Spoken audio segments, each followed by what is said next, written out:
the Super Bowl snoozer. If you're listening to this podcast and you've got little kids that have trouble sleeping, or maybe you're stressed out and you have a little insomnia, go back and watch Super Bowl 60.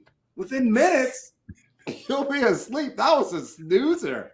It was great because the Seahawks won, but I wanted a little bit more competition. At no point during the game did I ever think the Patriots were going to win. Not even after the Mac Hollins catch. Everyone kind of tightened up a little bit. Just a little. I still was like, all right, Seahawks defense got smacked in the face. They're like, uh-oh, no shutout. Let's lock in.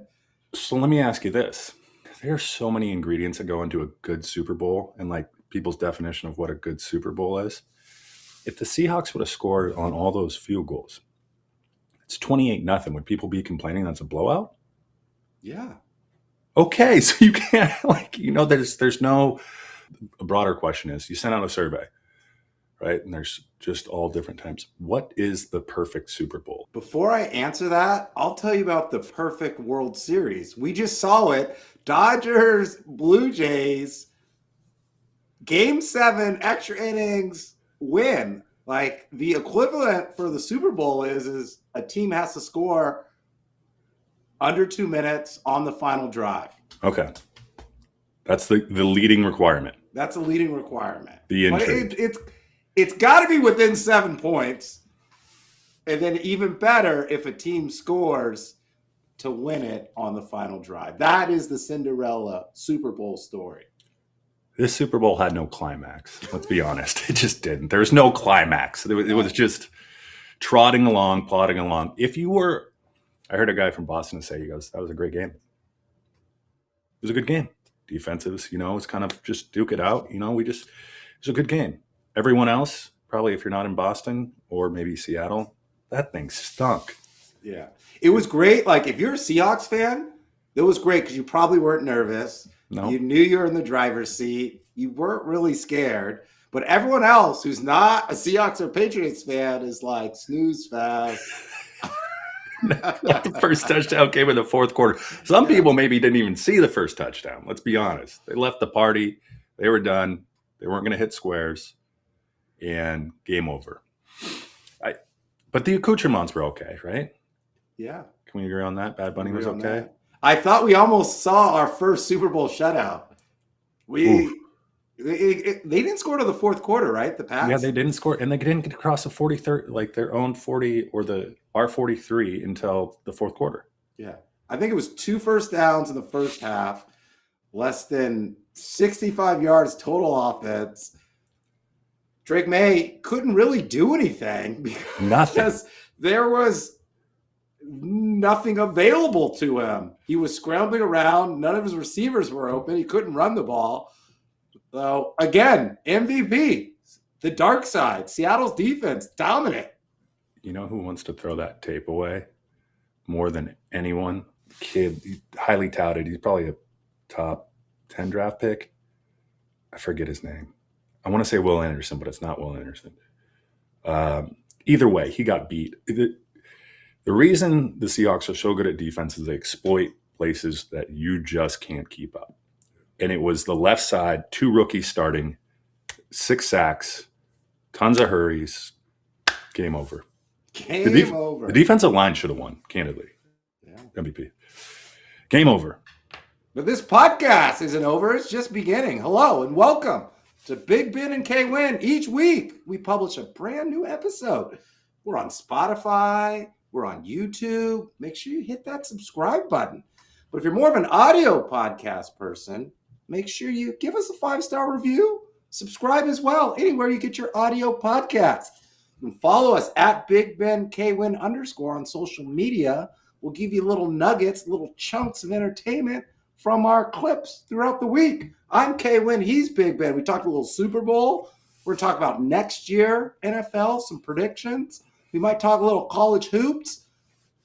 Maybe Warriors, maybe not, because the Warriors are done forever. We might have to write them off this podcast. Let's not write them off. Much more. Let's not write them off. Where do you want to go? Warriors. I want to start there. I do. Let's get it out of the way. You were high on the Warriors going into the trade deadline. There's all this talk of Giannis. There's all just do the trade. And you just piddle out. I don't know what the equivalent, if there's analogy for getting Kristaps Porzingis, the unicorn as he was once called. Do we call him Giannis Light? I don't think you can put Kristaps Porzingis and Giannis in the same sentence after the trade deadline or anywhere in the near future. Do you think Draymond voted? Was he the final vote? Like they were going to do the Giannis deal and Draymond said no? Here's the inside scoop. You know how you always like know someone who knows someone that knows someone? Sure. So I'm at sales kickoff talking to my buddy and we're talking about the Warriors. Like, oh, I didn't tell you, like, there's like this guy who knows the assistant coach on the Warriors, Bruce Frazier. And he asked about Giannis and Bruce said, Giannis doesn't want to play with Steph. Ooh. And he told me that I think it was on Wednesday. And I was like, oh, that's not good. Now, I don't know how much of that conversation actually bled over and was factual by the time it got to me, but there had to be some truth into Giannis did not want to come to Golden State. I don't know the reasons behind it, but Golden State was trying to pursue Giannis so much that they risked telling Draymond he might get traded. So, and why do you think that is? Why do you think he doesn't want to play with Steph? My theory is remember KD didn't like that it was Steph's franchise and Steph got all the accolades and he was the guy and he was second fiddle. Maybe Giannis wants to either stay in Milwaukee and be that guy or go to another city and be the guy. It's hard. You got to humble yourself at some point if you want to win a title, right? Well, you already did if you're Giannis, but at this late in your career, you got to humble yourself. Exactly. Like you got to say, like, I'll play 1B. Like you be the alpha. It's your house, right? I'm coming into your house, and I'll do everything I need to do to win a title. Like, what's your motivation? What's your intention? Is it to win a title? Because one would argue the Warriors have a better chance than the Bucks, right? Yeah. Or is it to be the alpha? He's not the alpha in New York. It's Jalen Brunson. He's the fan favorite. He's the East Coast guy. Miami then? Miami was only if that's his requirement, I need to be the alpha. Miami's probably your only feasible location. Yeah. Where you're going to win on a bigger stage. Not going to win a title. Probably not. No, but you'll be the guy. You'll get in and live, cut the line. Be good. Anywhere he goes, the other team is going to have to deplete their assets to get him, which diminishes their ability to win a title. That's why I thought it was a good fit with the Warriors, because you still can have other guys around Giannis and Steph and have a chance to win. Who's he going to team up with Miami? Bam Adebayo? Norman Powell? Like, I'll win a title with that. I feel like here's the analogy. Steph's like, I need a new truck. I want the Ford Raptor. Go get me. It's fast. It hauls stuff. It's cool looking, whatever it is. And who's the GM with the Warriors? Dunleavy. He goes out and buys a 2-door, 2-wheel drive Toyota Tacoma and says, here you go. Do the best you can. And if you're Steph, I mean, the place is still yours. Your legacy is still second to none in terms of Warriors, but not a lot of help throughout the end of the year. It's like you're 16, you ask your parents for a Range Rover, and they get you a Toyota Camry. Well, the unicorn, though. The unicorn. Let's move off the Warriors. Where do you want to go next? Let's do predictions next year. Yeah, and here's why I brought this up. So my buddy, Evan, we went out to, it's called Kingston, little island, take a ferry there. Around July, he made a bet on the Hawks, $100. Well, where were the Hawks at that time? They were on the that lower tier of proverbial odds to win the Super Bowl, but yet they did. Wait, did he make the bet before they signed Sam Darnold? No, he made it just after. So, but in July, right? But then we got to talking. It's like, okay, this might be a good kind of, you can go low, odds are higher, they don't tighten, So let's look at next year. And he's like, I'm going to make some bets on NFL Rookie of the Year. And I said, okay, what about who's going to win it next year? So the guy is talking. What are some predictions for next year? Coach of the year. Niners. The 49ers are going to win the Super Bowl. It's year 5 for Brock Purdy. They went through a lot of adversity. Bosa's back. Fred Warner's back. All of those rookies and second and third year players played a big role on the team and have experience to take the team to the next level. Niners. That's my prediction. Okay, I got the Bills. What are Niners Bills? We saw Montana on the field. Niners Bills Super Bowl. It'd be great. Joe Brady, lightning in a bottle. Josh Allen finally figures it out. They get some resources, assets around him. They need some wide receivers. Keon Coleman comes out of his shell. He doesn't like McDermott. He didn't like playing for him. All of a sudden, he likes Brady. It's kind of the same thing. Same thing that happened with Lane Kiffin and Goulding. All of a sudden, everyone's like, "Wait a second, is it this guy pulling all the strings that's doing all the right things?" I think that's Brady in Buffalo. So I think the Bills finally get to the Super Bowl and win it. Coach of the year, though, Kubiak. For the Cardinals? No, for the Raiders. Who went to the Cardinals? Who cares? I want to go back to real quick, your Niners prediction. Do you think playing in the NFC West helped the Seahawks subsequently throughout the year or in the playoffs? Absolutely. I would think so, right? Cardinals coach is Mike LaFleur. I got there's so many LaFleurs and Kubiaks, I got them mixed up. But yes, it did help because the Rams are really good. The Niners played hard and they're competitive. And they got to see those teams. So yeah, absolutely. I think it helped because we said the balance of the power leaned towards the NFC and to the NFC West this year. So I think that helped them out a tremendous amount. And it's almost, what do they say? I should know this. Steel sharpens, or iron sharpens steel, or whatever they want to say. That the harder you play, like this comment was made to me yesterday too, is we played so many hard teams. Hard fought. Competitive games. Like we earned everything, right? You had to. Yeah. And you look at the Patriots, who did they play? The Dolphins stunk. Sure, they had to play the Bills twice. They beat the Broncos without Bo Nix. Oh, yeah, exactly. In a snowstorm, nonetheless, right? So that I think the NFC West, I wouldn't be surprised if NFC West wins the next 3 to 4 titles. Yeah. With the state of the coaches, with the state of the but Kubiak's going to win Coach of the Year. Ashton Genty might win MVP. Wow, okay. He's going to get touches. I mean, look what K9 did in the Super Bowl. There's schemes, right? And Genty, I think, is a better, I know he's a better pass catcher than K9 is. And I think he's got more tread in the tires, if you would. I think Kubiak's going to make a huge impact. And from where they're at now to where, they're at the bottom, right? You can only go up. I'm going Jim Harbaugh. He's got Mike McDaniels as his OC. Say what you want about him. He can seam up some things. He's a brilliant offensive mind.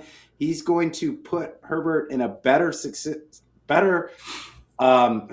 to succeed. They've got wide receivers. They didn't really have running backs because Hampton was hurt. They're going to get their offensive line back. I got Jim Harbaugh taking that next step, being coach of the year. Rookie of the year, I'm going a flyer. I'm going Bijan Robinson. I think Stefanski's going to come in and stable the offense from the Atlanta Falcons, and Robinson's just going to take off. He can do it all, and he's going to get all the touches all the time. If you think of who did you have?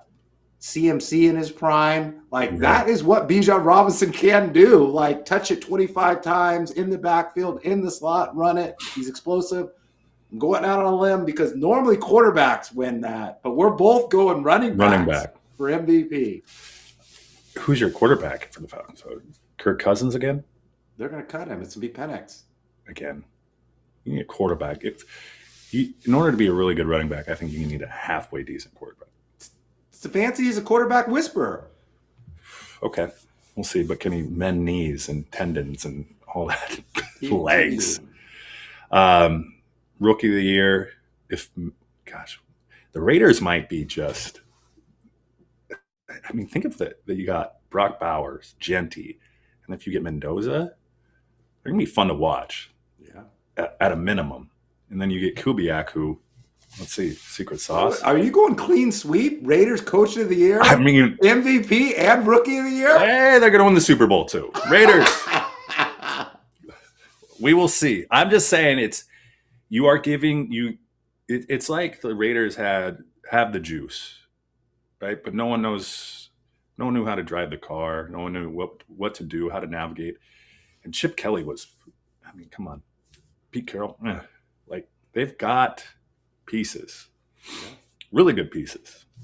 I mean, they've drafted offensive like skill position the last 2-3 years. I think that'll be good. Okay. It'll be fun. It'll be fun at a minimum. They will. I'm going either Jeremiah Love, running backs, because running backs usually do well right away. He's young, he's explosive. Or I'm going Carnell Tate. Those Buckeye receivers are so good. JSN, Harrison, you got Olave. There's probably a million other Buckeye receivers that I'm not talking about, but they come in the league and they are ready to perform. I could see Carnell Tate getting drafted like in the teens, going to like a really good team and putting up great numbers, just sliding in there. Like, who's the guy on Tampa? Like Emeka Ibuka, another Ohio State guy, just came in ready to play. I'm going Carnell Tate. I think going into next year, there's so many coaching changes. I think the draft class is garbage. Everyone's kind of come out and said the draft class is not that great. You got more guys sticking around in college because they can make money, and I think that's going to be the way it is moving forward. There will be I think there will be flyers out there. Like we're going to see teams up and to the right. We're going to see teams dive, coaches hit, coaches not hit. It will be an interesting, intriguing 2026, 2027 season. There's a stat. I'm going to butcher it, so don't at me. But I think there was 8 or 9 coaches fired from a team that the Patriots beat. It's some ridiculous stat. Like the Patriots, I still think that they were a good, solid team, but they were just no match for the Seahawks. I think if Bo Nix was healthy, the Broncos would have won, and that would have been a better Super Bowl. I still think the Seahawks would have won the Super Bowl, but I think it would have been a closer Super Bowl. Yeah. I think, again, I think it goes to Vrabel and just the job he did, right, to get there is one thing. So have they given out Coach of the Year yet? I don't think so. They don't give out MVP till after the season, right? No, Stafford got it. Maybe they did give it out. They probably gave it out. Who was it? That'd be interesting. Now I gotta look it up. What are we doing? Santa Clara? Yeah.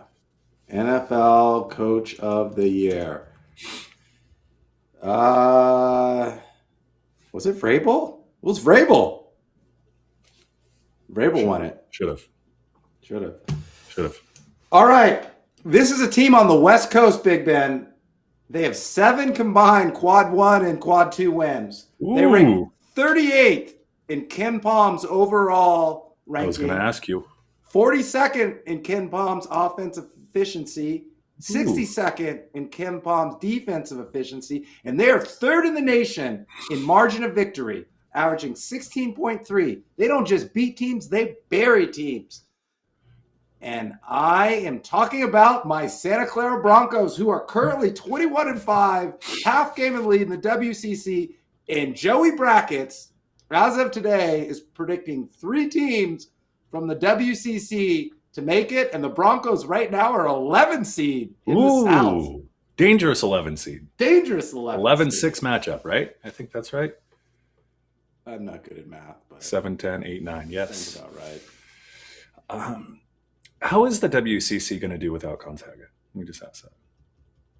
Great, because Santa Clara is a dynasty now. If you think back, remember Signetti 2 years ago? Yeah. And they were like, oh, they didn't really beat anyone. They didn't play one. And then they got the momentum and win the Natty. Now, Santa Clara is not going to do that. But I think they can build this momentum and fight with St. Mary's to get either 1 or 2 teams in. I think they'll be all right. They'll be okay. Yeah. What about the state of college basketball? as we Great. shift Never focus. been better. Never been better? Never been better. What do you say? Look at the NBA. Someone said this, but I'll steal this and make this K wins. Look at the rookie class.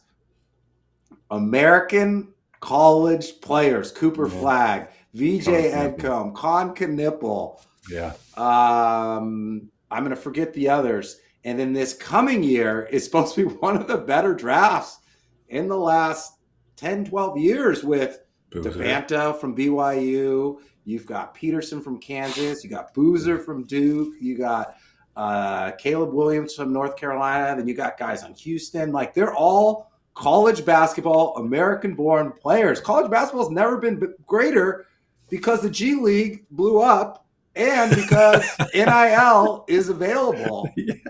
I mean, that's it. How did BYU get what's his name? AJ Devanta. It's Devanta. Those guys are, and we have a guy here in Beach that's going to not be a generational player, but he's the number one player in the country, and he's going to go the collegiate route. Like, there's no longer a question, like, where are you going to go? Because there's money being made. But are the rich going to get richer? Are we going to lose the Cinderella teams, the Santa Claras? I think the rich will always get richer, and the upper echelon of college basketball will be your national champion. It will typically be the Blue Buds. But along the way, there is going to be upsets. I said it before, it's because of the three-pointer. No matter what happens, a team can get hot, and there can be an upset in one game. It's not football, where if you don't have the offensive or defensive line, five-star recruit, you can't really win. You can't, like, have a G5 push around in Ohio State or Michigan. Right. You can't do that. But in college basketball, you can shoot that three-pointer, and the other team can get in foul trouble or have an off night. Anything can happen. So the Cinderella stories will always be there. There will always be upsets, but the rich will more than likely win it all. I think you're wrong. Whoa. You are wrong, my friend. Talk to me. And here's why. It's the same argument you and I had, like, would you rather watch James Madison play or would you rather watch Texas? These same conversations. Listen, the NCAA has a $1.2 billion television contract for 3 days. 3 days. That funds, and I'm stealing this from Gottfried, he's a coach, but that funds all the other championships, right? So that goes to them, and then they disperse it for men's golf and whoever else, all these championships that take place. They want to keep as many eyeballs on this. So people like to see upsets, right? But if they don't happen, people would rather watch good games between Power Four conferences. Am I wrong? You're right. Okay. So all of a sudden, if Santa Clara is not getting out of the first round ever, if St. Mary's not getting out of the first round, all of a sudden, all these bids, Joey Brackets is only focused. It's like, who can't we include in the Power Four where the group of 5 is sometimes better? Or we will only see one, maybe conference champion from maybe your bigger outside of group of 5 or your Power Fours. So say the new Pac-12 or 10 might get it. The Mountain West might get one. So wait, are you saying the little guy's going to win a natty? No, I'm saying they won't have a chance. I'm saying they're going to get rid of the automatic bids for the Southern Valley American Conference. Yes, they will. They won't, because there's 64 teams, right? You can't take all of the SEC and the Big Ten. How many does that leave us? Even if you give the Big Ten 10 teams, the ACC 6, the SEC 8. You're forgetting the Big East, though, too. Okay, give them 5. You still have like 30 plus more teams. No, you don't. You don't we can find a way to just usher out everyone. They would, too. No, they won't. Yes, they would. Listen, it's a numbers game. That's why college football. It's an eyeballs game. It's an eyeballs game. It's not a numbers. It's an eyeballs game. All right. So wait, 64 teams. Let's do the math. SEC gets 10. Big 10 gets 10. ACC gets 10. Big 12 gets 10. That's 40. Okay, and then give me the Big East. Give me the Big East. Okay, Big East gets 5. There's still give them 6 because that leaves 8. So that leaves 4. That's the play-in games right there. There's your play-in games. So is your argument there's no upsets or there's going to be limited My argument is if there is an upset, say, just like we saw in college football playoff this year, like if you don't see James Madison and Tulane play well against these Power Four teams, no one wanted to watch those games, right? So they're going to say, I would rather have Texas in. I would rather have Oklahoma in or whomever. In college basketball, they're going to look at it and go, wait a second, Santa Clara's not even getting out of the first round. They get walloped. And so they're going to look at that and go, we're going to usher these teams out, or maybe there's not an automatic qualifier from that conference anymore. Right? They're going to go, I would rather have NC State as a 16 seed. When is there never an upset in college basketball? There's always upsets during the tournament. But there hasn't been NIL money in the past. Like these kids are going to go to the subset of the same thing in college football. Your Ohio States, your Oregons, your Texases. There's 10 teams in college football that you could target. There's probably 20 now. But NIL doesn't equal national championship. It also doesn't mean that we don't know that yet. We don't know that yet. Can actually coach. You've played basketball. You've coached basketball. So have I. Anything can happen with X and O's. Hold the ball, four corners. Wait a second. You're the guy that just said that the group of five teams can't push around the Power Four. Same's going to be said for basketball. You can't outshoot amazing athletes. I'm just saying there's always upsets and there's always room for mid-majors because there's 64 teams. I'm saying there's always been, but it's a new regime. Like athletes are going to, like there's going to be a finite amount of schools, and it's all about eyeballs. It's all about eyeballs. No one's going to watch unless they win. When there was no NIL money, they were still paying players, the best players, with the best schools. But It's just legal now. Right. But what I'm saying is it's all about eyeballs, because the NCAA, this is how they make all their money. They have to extract as much value out of March Madness that they feasibly can, as well as the college football playoff. Two key. Like if they don't do it, they miss, right? And then they can't fund things, and all of a sudden everyone's poo-pooing the NCAA. March Madness has never missed. It's undefeated. Right. It may not miss, but where it may miss is when, like I said, your Prairie View A&M, who played in the Southern Valley Athletic Conference, gets beat 91-31 or 91-51. Like no one wanted to watch that game. No one. So do you continue to give them an automatic qualifier in? Maybe not. Maybe we don't. Maybe we don't. Because how many automatic qualifiers? There's all these small little conferences. This Southern Conference, and all these teams on the line get, generally they're Power Four teams, get moved out, right? Because someone wins it or there's like an automatic qualifier. You might see probably in the near term, there's only, if you're a conference like this, doesn't matter. There's only one bid. And WCC might land in I would argue the 10th team in the SEC, the Big Ten, aren't as good as these. I would argue they are. Right? I would argue they are. And they're going to be, because they have money.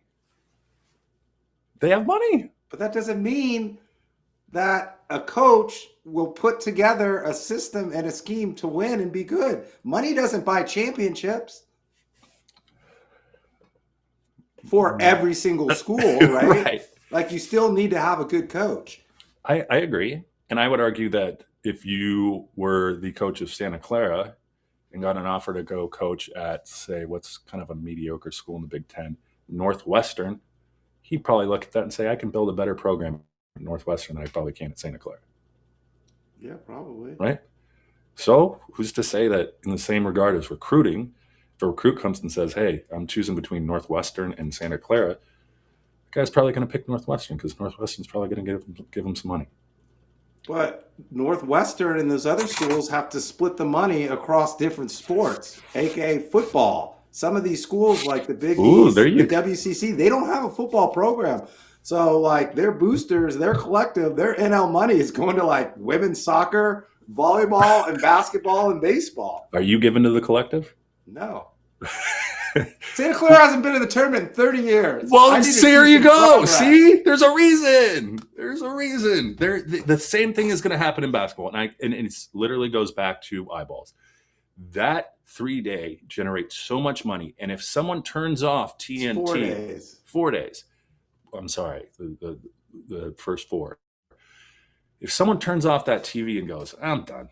The game's blowout. No one does that because People do that. Are you they kidding don't. me? Or they switch it to another network. There's so many games on. There's opportunities for upsets. Even if there's not upsets, you're still watching it with for your bracket. Right, but you're not. I'm not going to watch a score of 50-20 through. All right, check it off. Game over. I'm not going to sit there and watch that. The 12. There's always 112 that beats a 5. Sometimes there's more than one. Agreed. However, that 12 seed is probably not going to be Santa Clara moving forward. That 12 seed is going to be Vanderbilt. I think you're wrong. I think I'm right. It still goes back to quad 1 and quad 2 wins. Oh, the data is going to be a little skewed. Come on. They'll find basketball is not in the same place as college football. It is. So you're saying the SEC and Big Ten could leave and make their own conference? When's the last time the Big Ten's won a national championship in basketball? No.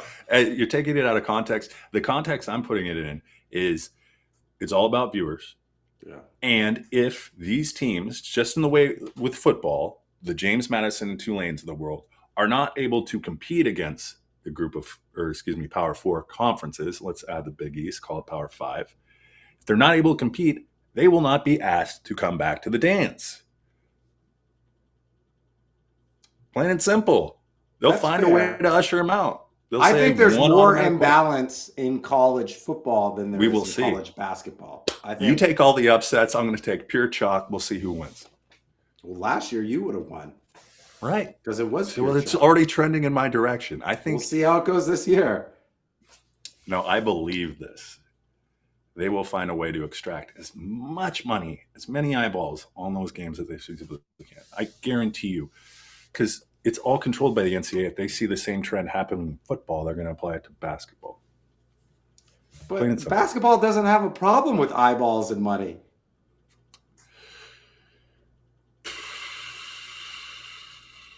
Football's trying to figure this out. College basketball's got to figure it out. They might add some more teams. So you're saying if you, I don't think there will be as many automatic qualifying as the first phase. You will not see as many automatic qualifying conferences. They might apply some data to it. Think about high school basketball, right? There's schools that are either private schools or inner city schools, and you're like, oh my God, that team's stacked. They're never going to lose. Then all of a sudden, the team that comes in that can move the ball, play defense, they've got a bunch of, and they upset them. That's just the nature of college basketball and basketballs in general. You can beat a team that has dominant prospects and athletes and players if you play the right way and you have the right coach. There's always going to be an up-and-coming coach who can figure out how to beat a Power 5 school. That's why there's always upsets, because the best coaches aren't always in the Power 5. Think of, there's probably some Declan out there in college basketball. Wait. We can't bring up Declan. Like there's no other Declan out there. There's no other Declan. We will see. I think it's a good argument. I think you're playing for the Santa Clara. You have this kind of, right? You have this piece of you that says my Santa Clara team could go out and beat Texas tomorrow. U of A.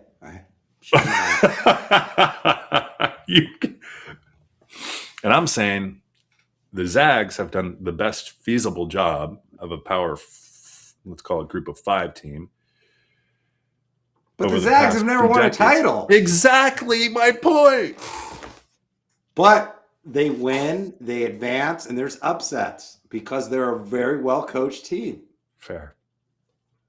With really, really good recruits now. They've done as best as they feasibly can. That's the hallmark of a non-Power 4 school when it comes to basketball. The hallmark, the best. You feasibly can. UConn, Villanova. UConn's a Big East. No, they're included. Power 5. We're Big East. Wait, basketball has Power 5 and football only has Power 4? Yes, the Big East. We would argue the Big East is a very good conference. Maybe better than Big Ten. But they are the epitome of like what you can do if you're not in that group of 5. And yet they haven't won the title. Whoa, 30 seconds left. Arizona 76, Kansas 77. Wow. Ooh. U of A could get knocked off. Get out of here. At Big Ben, K1_, wherever you get your social media, Instagram, Threads, TikTok, Discord. Get on the Discord. Gosh, the Discord's great. And then you can listen to us wherever you get your podcasts. Literally wherever you get your podcasts. Amazon Music, Amazon. We're everywhere. We are everywhere. Spotify's the place, though. Find us on Spotify. Make sure you subscribe. Like, listen, review, send us a note. I mean, there's some takes. Debate us. Get at us. All content's good content in my book. Yeah. Not all opinions are good ones, so don't troll us. Some guy tried to tell me that Gary Kubiak won a Super Bowl as a player and a coach. Like, no, he didn't. Like, our facts are facts. Don't come at us. We have an intern. He's like out of Harvard, mathlete.